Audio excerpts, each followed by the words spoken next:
안녕하십니까. 김현구의 토토 전략 시작해 보도록 하겠습니다. 자, 오늘 많이 놀라셨을 겁니다. 이렇게 이제 옵션 만기 때 제가 좀 흔들릴 수 있다라고 했는데 어제는 안 흔들리고 오늘 흔들렸죠. 그게 이제 하루 이틀 차이거든요. 근데 이거를 우리가 전략을 볼 때 이제 그 데이터를 가지고 우리가 예측을 해요. 그런 데이터를 어떻게 분석하는지는 제가 이제 온라인 강연회를 하지 않고 오프라인에 강연회를 해요. 그래서 오프라인 강연 때 여러분들에게 말씀을 많이 드리죠. 내일은 이제 서울역 강연회가 있습니다. 서울역 스페이스 쉐어 서울역 센터 2층에서 내일은 시간이 바뀌었어요. 내일은 11시에 강연회를 합니다. 오전 일찍 하죠. 오후 1시가 아니라 오전 11시에 시작합니다. 그 다음에 일요일은 제가 전주로 가죠. 전주도 11시에 진행합니다. 전주 글로스터 호텔 2층에서 진행을 하니까요. 내일은 서울역 스페이스 쉐어 거기 11시에 진행하고요. 일요일은 전라도 그 다음에 전주에서 클로스터 호텔에서 11시 진행하니까요. 많이 궁금하신 점이라든지 그 다음에 이제 시장에 대한 비율을 조금 알고 싶은 분들은 꼭 강연에 와셔서 멘탈 심리 교육 받고요. 그 다음에 전략 같은 거 받아갔으면 좋겠습니다. 그냥 또 하나 공지는 내일 제가 서울경제 출연합니다. 내일은 일부만 출연합니다. 일부만 출연하고요. 9시부터 10시 그때 이제 전화 주셔서 종목 막히는 거 있으면 꼭 전화 주셔서 풀면 될 것 같습니다. 2부는 황민영 멘토님이 출연하시고요. 그래서 1부는 김현구, 2부는 황민영 멘토가 출연한다라는 걸 참고하시면 좋을 것 같고요. 내 강연에 11시 꼭 시간이 바뀌었거든요. 토요일은 1시 했었는데 11시로 바뀌었으니 여러분들 꼭 기억하시고 강연에 오실 분들은 꼭 장소, 시간 잘 보시고 오시면 될 것 같습니다. 자, 시장 뷰 말씀드렸어요. 제가 이제 옵션 만기 때 좀 변화가 있을 거다. 하루 뒤에 빠졌거든요. 이건 뭐냐면 이제 수급의 논리예요. 그러니까 수급이 지금 외국인들이 조금 저번에도 똑같아요. 그러니까 지금 같은 경우는 이제 고점에서 한번 이 힘을 강도를 체크할 때 우리가 보거든요. 이거는 이제 위치를 보면서 판단을 해요. 이게 이제 이 가장 중요한 거는 저희 이평선이라고 해요. 여기가 이제 이평선들이 뭐라고 하면 지지와 저항이라고 그래요. 여기 지지, 여기 저항 이렇게 해요.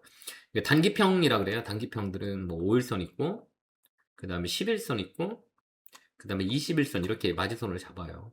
이게 이제 단기 강한 시세를 낼 때 지지와 저항 힘을 보는 거거든요. 이걸 이격도라 그래 이렇게 벌려 나가거든요. 근데 중요한 건 뭐냐면 첫 번째는 급등주가 깨질 때 5일선 깨질 때가 있고요. 이게 이제 두 번째는 이제 11선을 깨질 때가 있어요. 그러니까 단기 매도가 나올 수 있는 자리예요. 5일선 깨지면 단기 매도가 나오고 11선 깨지면 좀 더 밀리는 그런 모습들이 보여줬거든요. 근데 이제 우리나라는 같은 경우는 오늘 딱 힌트를 줬죠. 특히 이제 삼성전자를 보면서 우리가 트레이딩 하면 돼요. 그래서 삼성전자를 딱 보면 여기 11선이죠. 여기 이 브루노도 11선 여기서 꼬리가 쫙 잡고 들어오죠. 여기 꼬리 잡고 들어온다고 얘기하거든요. 여기 딱 꼬리를 잡고 들어왔어요. 그럼 여기가 단기 조정할 수 있는 구간들이에요. 그래서 5일선 깨고 내려오는 구간들, 그 다음에 윗꼬리가 조금 있잖아요. 윗꼬리가 있기 때문에 이 윗꼬리가 있잖아요. 윗꼬리가 이렇게 있는 거는 좀 위에 부딪히는 거예요. 부딪히는 다리고 5일선 깨졌으니까 한번 밀렸다가 이제 11선에서 꼬리 줄고 오는 거 저가 매수. 그러니까 여기는 박스권이라고 그래요. 흔히들.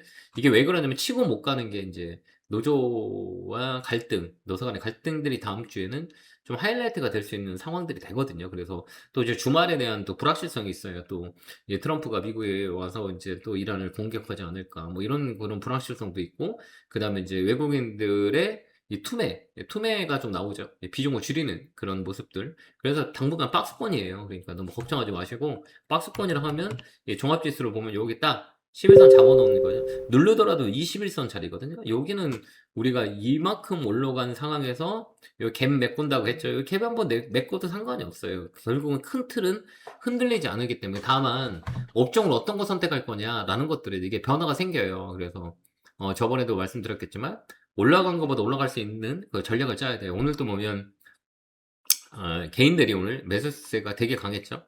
여기 보면 개인들 매수가 8조 3천억 들어왔거든요. 엄청난 돈이 들어왔고 외국인도 6조, 그 다음에 기관이 2조 2천억을 팔았거든요. 그래서 이 물량을 개인들이 다 받았어요. 때린 물량들 개인들이 다 받았다. 이렇게 우리가 좀 생각해 봐야 할 게 이게 정말 순수한 이 주식을 하는 개인이냐 아니면 새로 들어온 개인들이냐 제가 보는 관점은 새로 들어온 개인들이 많을 것 같아요. 예, 그래서 이 트레이딩을 할 때 높은 건 제가 하지 말라고 말씀드렸던 게 이렇게 오늘 때 삼성전자도 하루에 8%막 9%씩 빠지고 올라갈 때 15% 올라가기 때문에 진입을 잘해야 되는 거예요. 그러니까 주가는 언제든지 살 수 있거든요. 그 진입. 지금 이렇게 들어갔을 때 수익을 낼 수 있는 공간이 있나 없냐. 이걸 우리가 판단하는 거거든요. 근데 공간이 작은 것들은 웬만하면 안 하는 게 나아요. 왜 그러냐면 이제 올라가는 힘도 강하지만 떨어지는 힘도 되게 강하거든요. 그런 맥락에서 우리가 시장을 봐야 돼요. 그래서 업종 선택을 잘해야 돼요. 지수 자체는 박스권이 들어올 거예요. 그러니까 5월 달까지 위아래 이제 11선 터치하고 골이 들어왔기 때문에 요 안에서 박스권을 만들어요. 설령 밀려온다 해도 20일 라인에서 잡아주는 라인이에요. 그래서 뭐 크게 걱정을 하지 않아도 돼요. 왜 그러냐면 그동안에 이제 올라갔던 건 삼성전자 SK 하이닉스로 지수를 땡겼기 때문에 지수는 큰 의미가 없어요. 다른 종목들이 업종이 변경되는 걸 잘 봐야 돼요. 이게 이제 어느 쪽으로 이제 업종이 바뀔 거냐 이게 더 중요하지. 뭐 지수가 많이 빠졌는데 큰 의미가 없어요. 왜 그러면 삼성전자가 많이 올랐고 SK하이닉스 많이 올랐기 때문에 거기서 좀 조정이 들어온 거지. 전체적인 종목들은 분위기예요. 그래서 이제 바뀌는 종목들이 나와요. 그게 이제 업종의 순환매라 그래요. 그게 이제 다음 주에 나올 겁니다. 예. 그런 것들을 우리가 잘 생각하면서 시장을 봐야지 떨어지는 거에 대해서 올라간 것도 있기 때문에 떨어진 거에 대해서 너무 걱정하지 마세요. 예. 왜 그러냐면 백그라운드라고 하죠. 우리가 받쳐주는 실적들이 받쳐주고 있기 때문에 많이 올라간 거에 대한 외국의 매도세는 차익 매물이에요. 비중이 너무 늦기 때문에 얘들이 이제 가지고 있는 비중이 주가가 올라가니까 늘었기 때문에 줄이는 거거든요. 근데 결국은 줄이면 또 채워요. 이거 너무 걱정 안 하셔도 된다. 이렇게 보여주고요. 다음에 우리가 올라갈 수 있는 업종을 선택해야지.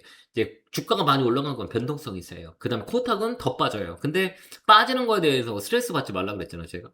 빠진다 한들 거래량이 실어되지 않거나 동반되지 않는 주식은 다시 올라가요. 금방 올라가요. 급반등 올라가요.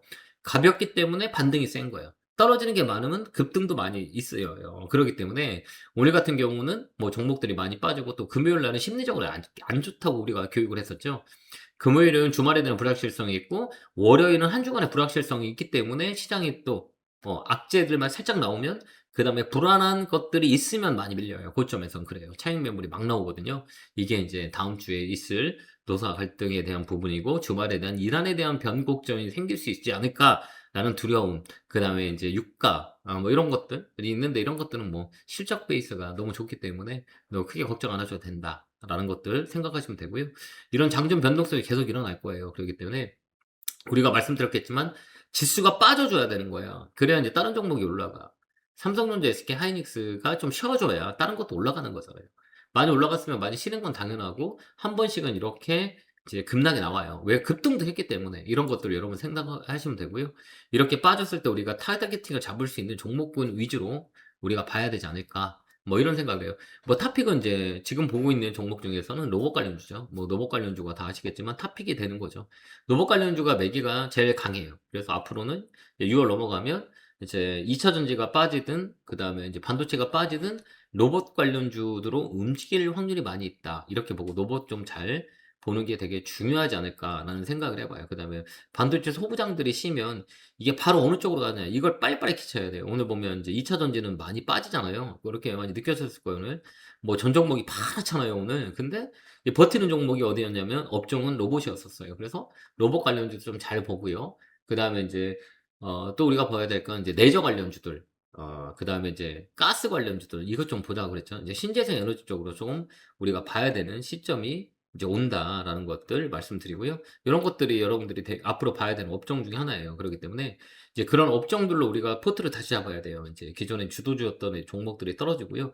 못 올라갔던 제약바이오 섹터 중에 이제 실적이 받쳐주는 애들이 있어요. 이쪽으로 또 봐야 되고 로봇 봐야 되고 그다음에 항공우주 쪽도 우리가 볼 수 있고요. 이런 쪽으로 우리가 종목을 계속 돌려서 봐야 돼요. 그런 종목들이 이제 나오게 되고 그다음에 많이 소외됐던 엔터주라든지 이런 것도 다시 반등이 들어올 수 있고요. 그다음 관광 레저 이쪽도 아직 살아있는 테마주고요. 그래도 뭐니 해도 로봇 관련주로 좀 다음 주에도 집중적으로 우리가 보는 게 더 유리하다라는 것들 말씀드릴 테니까요. 여러분들 다음 주도 제 방송 잘 보고 제가 컨택해주는 업종들 잘 참고하시면 될 것 같아요. 오늘 많이 놀라셨을 거예요. 아마 이렇게 빠지는 거야 이렇게 놀라는데 시세에 흔들릴 필요는 없다라는 걸 말씀드리고 시세 왜 흔들리지 않아도 되냐라는 것들은 이제 온라인 강연회가 지금 하지 않기 때문에 오프라인 강연 때 여러분들에게 설명을 많이 해줄 테니까 이거를 좀 기억을 하면 좀 좋을 것 같아요. 그래서 거래가 빠지지 않은 종목고 시세가 빠지는 것들은 급반등할 수 있는 상황들이 있다라는 거고요. 고점은 더 많이 빨리 빠져요. 고점에 있는 종목들은 더 많이 빠져요. 그런 것들을 우리가 이해하고 잘 넘어가면 될 것 같습니다. 자, 오늘 또 고생 많으셨고요. 내일 강연의 장사호 그다음에 서울경제TV에서 뵙도록 하겠습니다. 에너지 더 드릴게요. 결국물 팍팍 감사합니다.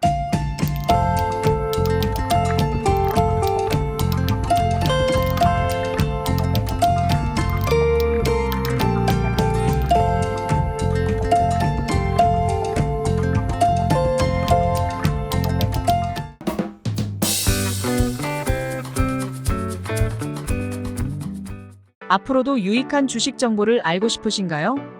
지금 보고 계신 영상 바로 밑에 구독 버튼을 누르신 후 종 모양을 눌러 알림 설정도 해주세요. 더 유익한 정보로 여러분들의 성투를 돕겠습니다.